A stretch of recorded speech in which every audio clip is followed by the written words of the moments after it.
अस्सलाम वालेकुम नाज़रीन, बिस्मिल्लाहिर्रहमानिर्रहीम। Voice of Karachi.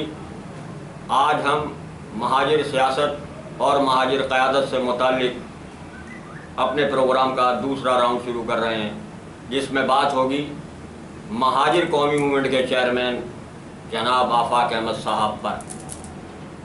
आफाक अहमद ने मुत्तहदा कौमी मूवमेंट से अलहदगी के बाद सियासी तौर पर कोई बड़ी कामयाबी हासिल नहीं की और पार्लिमानी सतह पर भी उन्हें नाकामी का सामना करना पड़ा। ऐसा क्यों हुआ, इससे मुताल्लिक़ भी बातचीत करेंगे।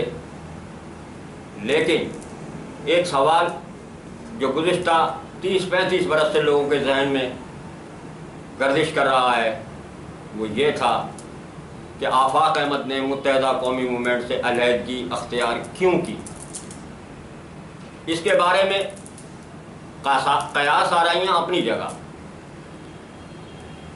एक तबके ने इसको भत्ते की लड़ाई भी करार दिया।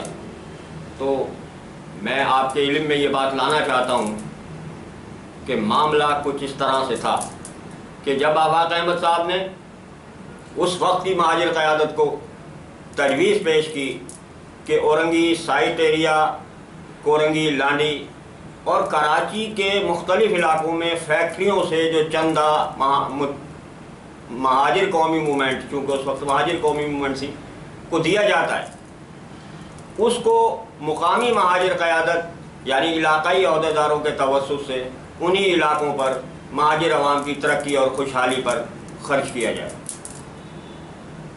तजवीज़ रद्द हो गई, होनी ही थी। बहरहाल मामला दब गया, चुंगारी सुलगती रही।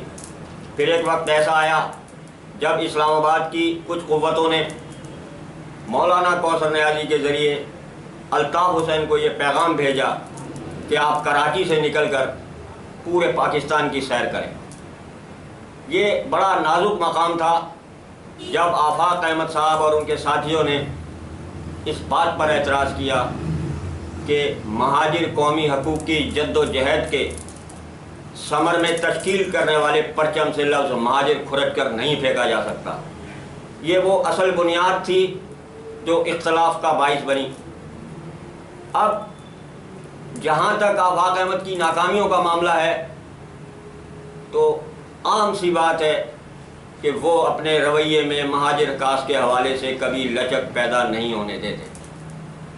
ये वो बुनियादी सबब है जिसकी वजह से लोगों की बड़ी तादाद उन्हें चाहने के बावजूद उन तक पहुंचने में कामयाब नहीं हो पाई। नाज़रीन, अब ये भी कहा जाता है कि कुछ लोग ट्रकों में सवार होकर कराची पर हमला आवर हुए थे।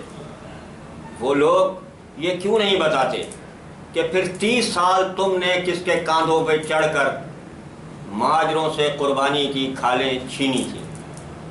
बहरहाल बात निकलेगी तो बहुत दूर तक जाएगी। लोग बेवजह इस तनाज़े की रुसवाई का सबब जानेंगे। मैं मज़ीद कुछ नहीं कहना चाहता, लेकिन इतना अर्ज़ करता चलूँ कि आफाक अहमद पर इस वक्त भारी तारीख़ी और कौमी ज़िम्मेदारियाँ हैं। आफाक अहमद साहब ने एक मरतबा नहीं 2 मरतबा वाज़े तौर पर कहा कि वो अज़ीम महाजिर कास्ट के लिए 90 जाने को तैयार हैं। आपने एक मरतबा ये भी फरमाया कि अल्ताफ़ हुसैन अगर बरतानिया का पासपोर्ट फाड़ कर पाकिस्तान वापस आएंगे तो मैं एयरपोर्ट उनके इस्तकबाल के लिए चला जाऊँगा। तो आफाक अहमद साहब से ही मुखातिब हूँ कि इस वक्त आप हुज्जत तमाम कर दें, अपने जानिसार साथियों को लेकर बहादुराबाद पहुंच जाएं। वहाँ के लोग अजनबी नहीं, हमारे और आपके शनासा हैं, हमारे और आपके साथ ही जद्दोजहद में शरीक रहे हैं। तो इस वक्त कौम की ये आवाज़ है, कौम की ये पुकार है कि कम अज़ कम बहादुराबाद और बैतुल हमज़ा के दरमियान मौजूदा फासले ख़त्म हो जाना चाहिए, ताकि महाजिर कौम एक बार फिर बाहम शीर व शिकर होकर अपने हकूक़ के लिए अपने उस परचम को सरबुलंद करे जो परचम اس کے شہداء نے اپنی تاریخ سے رقم کیا تھا۔ کل بات کریں گے ہم پاک سرزمین پارٹی کے سربراہ جناب مصطفیٰ کمال سے متعلق۔ اس وقت تک کے لیے اجازت دیجیے، پھر ملیں گے، اللہ حافظ۔